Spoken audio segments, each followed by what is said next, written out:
हमारा चिंतन गीता अध्याय 10 श्लोक 4 और 5 पे चल रहा है।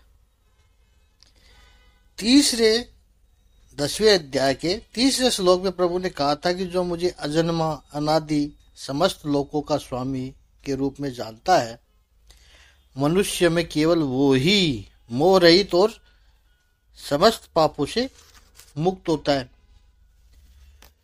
और पहले ही श्लोक में भगवान ने कह दिया कि परम वचन जो मैं तुझे कह रहा हूं वो क्या है? परम वचन है। वो परम वचन प्रभु चौथे और पांचवें और छठे श्लोक में बता रहे हैं, जिसको पूर्ण श्रद्धा से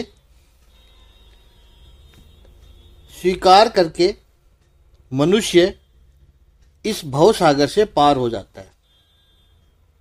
इस चौथे और पांचवें श्लोक में प्रभु ने परम वचन सुनाते हुए कहा कि यूं देखो तो ये एक लिस्ट है जिसके बारे में हमने पहले भी कहा था कि इन 4, 5 और 6 श्लोकों में 45 विभूतियों का वर्णन किया है। ये विभूतियां भी है। प्रभु कह रहे हैं ये सब मेरे कारण से ही होता है। 4, 5 श्लोक में कुल 20 भाव बताए हैं। लिस्ट देख लीजिए आप। बुद्धि ही ये पहला, फिर कह रहे हैं ज्ञानम असम्मोह है। असम्मोह का अर्थ देखेंगे क्षमा, सत्यम दम है। दम का अर्थ है इंद्रियों का निग्रह। सम्मोह का अर्थ है डिल्यूजन। असम्मोह है यानी फ्रीडम फॉर डिल्यूजन। भ्रम से मुक्ति ये असम्मोह है।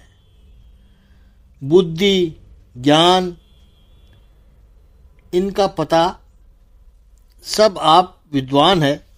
बुद्धि, ज्ञान, असम्मोह, क्षमा, सत्यम, दमय यानी इंद्रिय निग्रह, शमय यानी मन का संयम, सुखम दुखम, भव का अर्थ है होना, अभाव है, भवो भावो इसका अर्थ है विनाश, मृत्यु।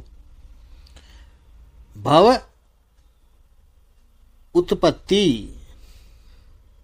अभाव विनाश, भयम च अभयम एव च डर और निर्भीकता। और 5वें श्लोक में कहा अहिंसा, समता, तुष्टि यानी संतोष। दप है दानम, यश है अपयश, भवंती भावा। ये 20 भाव है। प्रभु कहते हैं भवंती भावा भूतानाम मत एव पृथक विद्धा। प्राणियों के जो अलग अलग प्रकार के जो ये 20 भाव होते हैं, भगवान कहते हैं मत एव भवंती, मुझसे ही होते हैं। तो हमारे मस्तिष्क में, हमारे अस्तित्व में बुद्धि का उदय होता है। भगवान कहते हैं वो मेरी वजह से होता है, वो मेरे कारण है। ज्ञान है जो, उसे भगवान कहते हैं मेरे कारण होता है। ये भाव है। भाव का अर्थ है भूभुव यानी होना, to be, to come into being. भाव वो भगवान की वजह से है। प्रभु की उदारता देखो, सब स्वीकार कर रहे हैं। यहां तक कि सम्मोह भी मेरी वजह से होता है। ये सारे गुण एक एक बहुत सुंदर है। चिंतन करने जैसे हैं। यहाँ पर परमात्मा भगवान श्री कृष्ण 10वें अध्याय के आरंभ में बिना कोई प्रश्न पूछे अर्जुन के द्वारा अपने आप कह रहे हैं।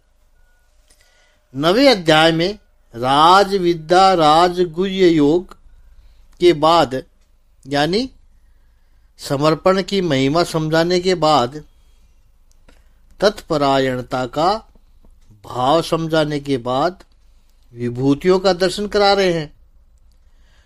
और जैसा कि हमने पहले भी वर्णन किया था कि परम तत्व के साक्षात्कार की 3 सीढ़ियां विभूति दर्शन, विश्वरूप दर्शन, फिर भगवत रूप दर्शन। प्रथम श्लोक में कहा, अर्जुन तेरे कल्याण की भावना की दृष्टि से कह रहा हूं, और ये कल्याण की भावना भी इसलिए है कि तुम मेरा प्रिय है और मैं जानता हूं कि मैं भी तुझे प्रिय हूं। प्रियमाणाय और हित काम्याय वक्ष्यामि परम वचः है। और डिटेल में हमने देखा कि सत्य वचन क्या होता है और परम वचन क्या होता है। और वो परम वचन प्रभु ने 2-3 श्लोकों में कहें, 2 और तीसरे श्लोकों में कहे हैं, जिस पर श्रद्धा रख करके हमें स्वीकार करना है कि प्रभु इस सृष्टि का प्रभव है। प्राकट्य भी वहीं से होता है और सृष्टि का प्रभाव भी प्रभु श्री कृष्ण ही है। 4 और 5वें श्लोक में भगवान ने मनुष्य के स्वभाव के 20 लक्षण बताए हैं, जिससे कि मानव स्वभाव का पता चलता है। वो 20 लक्षण है, उनके ऊपर चिंतन करें तो सबसे पहले परमात्मा ने कहा बुद्धि ही वो मैं हूं। समग्र प्राणी सृष्टि में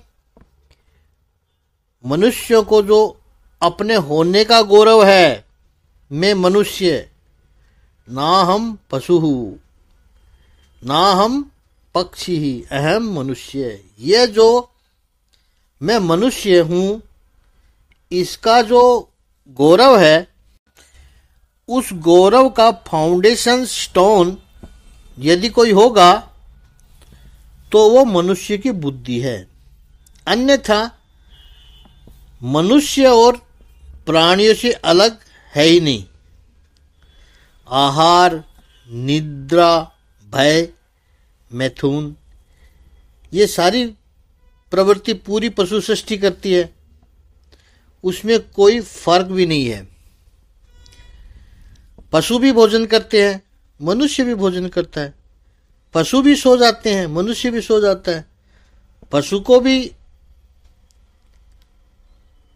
सर्वाइवल का भय रहता है कि मैं जिंदा रहूं, मुझे कुछ हो न जाए। तो मनुष्य को भी उस सर्वाइवल का भय रहता है कि मुझे कुछ नहीं हो। और मैथुन, प्रजोत पालन पशु भी करते हैं, मनुष्य भी करते हैं। सुख के साधन अलग हो सकते हैं, सुख के साधन अलग हो सकते हैं, सुख की परिस्थितियां अलग हो सकती है, लेकिन सुख की जो चाह है वो अलग नहीं होती है। हमने कई बार कहा है कि किसी पिग को, सूअर को कीचड़ में रह करके जो सुख मिलता है, वही सुख हम मनुष्यों को एसी बेडरूम में मरमरी फोम में मिलता है, मरमरी फोम के बेड पे मिलता है सोने में। फर्क कहाँ है? केवल बुद्धि का फर्क है। मनुष्य को लगता है कि मेरे पास बुद्धि है, और है भी। मनुष्य के पास बुद्धि तो सबसे पहले जो चीज हमें समस्त पशु सृष्टि से हमें विलक्षण बनाता है, वो बुद्धि तत्व भगवान कहते हैं वो मैं हूं। अतः एव मुझसे है, मेरे कारण है। समझते हैं कि ये बुद्धि है क्या? क्या है ये बुद्धि? जिसके ऊपर हमें इतना गौरव है, वो बुद्धि है क्या? श्रीमद् आदि शंकराचार्य जी ने अपने भाष्य में बुद्धि की व्याख्या करते हुए कहा, बुद्धि ही अंतःकरणस्य आदि, अर्थात बोध्य सामर्थ्यम, intelligence is the power of inner sense to gross subtle ideas. बुद्धि हमारे विचारों को व्यवस्थित करने की आंतरिक इंद्रियों की शक्ति है। आधुनिक मनोविज्ञान 3 शब्द देते हैं, वो हमारे शास्त्रों में भी है, लेकिन आधुनिक लोग तो उन्हीं की बात करें। इंट्यूशन, पहले तो इंस्टेंट, इंटेलेक्ट और इंट्यूशन, ये 3 परिस्थितियां हैं। इंस्टेंट यानी अंतः सूचन, पशुओं में होता है। बकरी पूरे जंगल में चरती है, उस बकरी ने कोई बॉटनी का अभ्यास नहीं किया, बॉटनी की नई किताब पढ़ी है, कोई क्लास रूम अटेंड नहीं किया है, लेकिन इतनी सारी वनस्पतियां चरते हुए बकरी को पता है कि कौन सी वनस्पति जहरीली है, वो मुझे नहीं खानी है। इंस्टिंक्ट है। बड़े बड़े भोजन समारोह में मनुष्यों को फूड पॉइजन हुआ, ये आप न्यूज में पढ़ते हो, सुनते होंगे।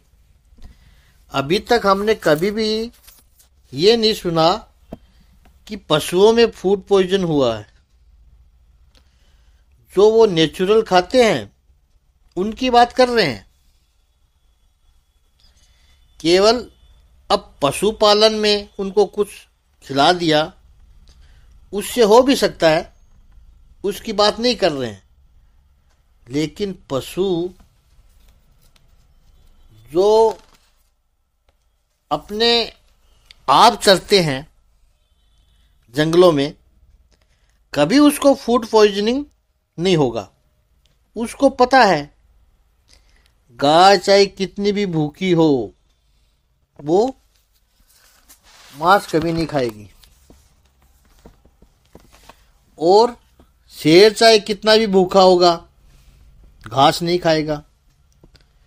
इंस्टेंट से चलते हैं वे। मनुष्य थोड़ा ऊपर है, पशु से विकसित हुआ, इवोल्व्ड हुआ, तो मनुष्य के पास बुद्धि है, इंटेलेक्ट। इंस्टेंट से एक कदम ऊपर। इंस्टेंट एनालिसिस नहीं करती है, इंटेलेक्ट एनालिसिस करता है। तो श्रीमद् आदि गुरु शंकराचार्य जी कहते हैं कि उस अर्थ को समझना है, इसे कहते हैं बुद्धि। और ये एबिलिटी जिसके पास हो उसको हम कहते हैं बुद्धिमान। श्रीमद् रामानुजाचार्य जी अपने भगवत गीता भाष्य में बुद्धि की व्याख्या करते हुए कहा, बुद्धि ही मनसो निरूपण सामर्थ्यम, मन की जो निर्णय शक्ति है, टू डिटरमाइन, इसको कहते हैं बुद्धि। और इसके आधार पर कहें, जब विषय आया है तो कहें तो बुद्धि के 3 कैरेक्टरिस्टिक्स है, जिसके आधार पर हम तय करते हैं हम बुद्धिमान हैं। क्या करती है बुद्धि? सबसे पहली बुद्धि की जो शक्ति है वो है समस्या विमोचन शक्ति, प्रॉब्लम सॉल्विंग एबिलिटी। ये जिसमें हो वो बुद्धिमान कहलाता है। जीवन है तो समस्याएं आएगी। अब जब समस्याएं आई है तो उस समस्या का आपका प्रतिभाव क्या है? अधिकतर लोग जब समस्या आती है तो अपसेट हो जाते हैं, परेशान हो जाते हैं, रेस्टलेस हो जाते हैं। प्रॉब्लम आई है, ये वास्तविकता है, स्वीकार करो इसे। How you respond to now. कई लोग अपना और दूसरे का भी बुरा हाल कर देते हैं।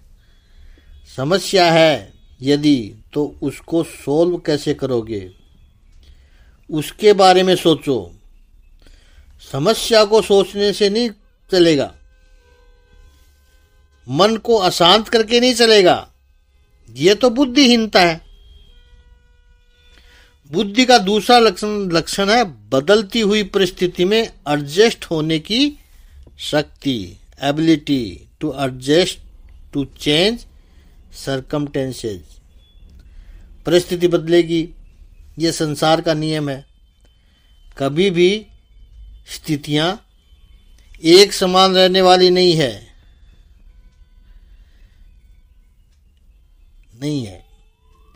People will change, situation will change. आप उसमें बस एडजस्ट होते जाओ, यह बहुत आवश्यक है। कई लोग एडजस्ट ही नहीं हो पाते हैं, वो केवल फरियाद करते रहते हैं। बस जरा सा कुछ परिवर्तन हुआ कि उनकी शिकायत शुरू हो जाती है। 2 डिग्री टेम्परेचर कम हुआ कि ठंडी के लिए हाय तौबा मचा देंगे। 2 डिग्री टेम्परेचर बढ़ा, उफ ये कितनी गर्मी है। जरा सी बूंदाबांदी हुई कि ओहो बारिश हो गई। अरे भले आदमी, कुछ तो होगा ही, या तो ठंडी होगी या गर्मी होगी या बारिश होगी। सभी में तुझे शिकायत है, तुझे रखे कहां? Controlled, climate controlled, atmosphere. परिस्थिति बदलेगी, उसमें एडजस्ट हो जाओ। ये बुद्धिमत्ता का लक्षण है। समग्र विश्व में देखिए, कुछ कम्युनिज्म है, कम्युनिटीज है, कुछ जातियां हैं ऐसी है जो पूरे विश्व में फैली हुई है। भारतीयों की हम बात करें तो पूरे विश्व में फैले हुए हैं। हर देश में एडजस्ट हो जाते हैं। राजस्थानी, गुजराती ज़्यादा है, 8-8, 10-10 साल, 8-8, 10-10 महीने वर्ष में रहते हैं। राजस्थान, गुजरात में उन्होंने बर्फ देखी भी नहीं थी, मौसम का शिकायत नहीं करते हैं। एडजस्ट हो जाओ, ये बुद्धिमत्ता का लक्षण है। जो व्यक्ति एडजस्ट नहीं हो पाते हैं, हर बात में शिकायत करते हैं, वो जीवन में सफल नहीं हो पाती है। They can not progress. ये बुद्धि का लक्षण है। परिस्थिति बदलेगी। कुछ लोग होते हैं वो बदलते ही नहीं है, उनको अपना सेटअप वैसा ही चाहिए। यहाँ तक कि कई लोग अपना तकिया भी साथ में रखते हैं। कहीं जाते हैं तो वो बुद्धिहीन है। वो कहते हैं तकिया बदल जाता है तो हमें नींद नहीं आती है। अरे पूरा जीवन बदल जाता है। बदलती हुई परिस्थितियों में एडजस्ट हो जाना, और तीसरा लक्षण है बुद्धि का निर्णय शक्ति, जिसका वर्णन रामानुजाचार्य जी ने भी किया। ऊपर देखा था हमने, डिसीजन मेकिंग एबिलिटी, ये बुद्धि है। व्यक्ति कितना बुद्धिमान होगा उतने ही वो डिसीजन लेता है। जिसमें जितनी बुद्धि कम उतने ही वो निर्णय लेने से घबराता है। लोग क्यों नहीं लेते निर्णय? जब भी आप कोई निर्णय लेते हो तो उसके साथ ही उसके परिणाम की जिम्मेदारी भी स्वीकारते हो। When ever you decided something, you are responsible for the outcome of your decision. अधिकतर लोग परिणाम का दायित्व स्वीकार करने को तैयार नहीं होते, इसलिए निर्णय नहीं लेते हैं। लोग प्रतीक्षा करते हैं कि कोई दूसरा कोई व्यक्ति निर्णय लेकर हमें दे, इसलिए नेता के मुंह को ताकते रहते हैं। टैक्स डिसीजंस और परिणाम की जिम्मेदारी लो। परिणाम यदि अच्छा आया है तो लोग प्रशंसा करेंगे, तो ग्रेसफुली वो प्रशंसा को भी स्वीकार करो कि हाँ, काम अच्छा हुआ, आप सबका साथ था, सहकार था, इसलिए अच्छा हुआ। और परिणाम कभी गलत भी आया तो लोग टिक्का करेंगे, उसमें भी स्पोर्ट्समैन स्पिरिट से स्वीकार करो, हाँ भूल हो गई, इस बार अगली बार सुधार लेंगे। यह बुद्धिमत्ता का लक्षण है। तो 3 बातें हैं, इस पर हमने चिंतन किया। कल थोड़ा और आगे बुद्धि पर थोड़ा और प्रकाश डालेंगे, उसके बाद में फिर नेक्स्ट शब्द लेंगे। आज इतना ही। ओम श्री आनंद कंद भगवान की जय। ओम श्री शांति स्वरूप भगवान की जय।